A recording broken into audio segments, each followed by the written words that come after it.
Holidays-nale, adu namma GT Holidays da. GT Holidays, South India's #1 travel brand. You know you are special when you're with GT Holidays.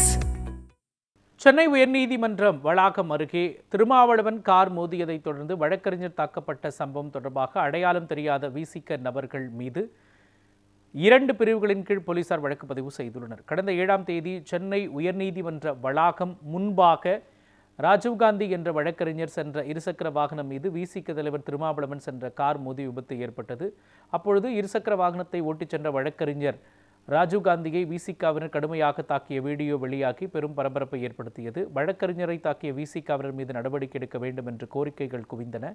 இந்நிலையில் தாக்குதலுக்கு ஆளான வழக்கறிஞர் ராஜீவ்காந்தி மற்றும் விசிகாவினர் ஆகிய இரு தரப்பினர் மீதும் போலீசார் வழக்கு பதிவு செய்துள்ளனர். அதன்படி விசிக தரப்பில் அளிக்கப்பட்ட புகாரின் மீது வழக்கறிஞர் ராஜீவ்காந்தி மீது அமைதியை சீர்குலைக்கும் நோக்கில் அவமதிப்பு செய்தல் உள்ளிட்ட 3 பிரிவுகளின் கீழ் வழக்கு பதிவு செய்யப்பட்டுள்ளது.